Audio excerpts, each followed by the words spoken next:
यहां ओवैसी साहब नहीं है।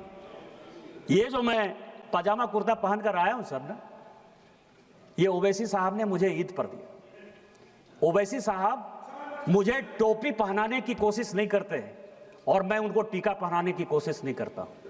टोपी पहनने से मैं मुसलमान नहीं हो जाऊंगा और टीका पहनने से ओवैसी जो है वो हिंदू नहीं हो जाएगा। हम दोनों नदी की वो धार में राष्ट्रीय स्वयंसेवक संघ का कट्टर आदमी हूं। हमारा मुसलमान के साथ किसी प्रकार का कोई रिलेशन नहीं हो सकता, लेकिन जब देश की बात आती है, ऑपरेशन सिंदूर की बात आई, तो हम और ओवैसी एक साथ थे और हमने और ओवैसी ने देश के बारे में जो बात कहा वो सबसे इंपॉर्टेंट है सर।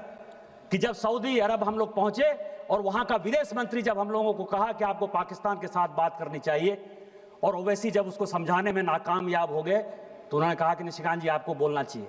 और मैंने कहा कि वो सरकार नहीं है, हम आपको सुनाने आए हैं, हम आपकी बात सुनने के लिए नहीं आए हैं।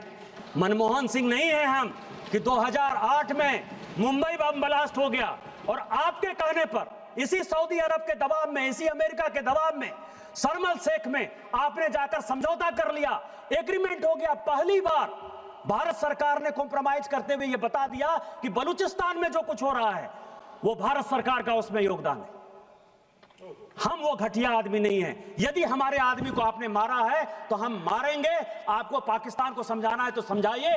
हम और ओवैसी ने कहा, क्योंकि जब ये नदी चलती है सर, हम नदी की दो धार हैं, लेकिन नदी गंगा सागर में जब मिलती है, समुद्र में मिलती है, तो वही भारत में अनेकता में एकता होती है। हम भारतीय हैं पहले, और यही बात कहने के लिए हम और ओवैसी साथ गए थे।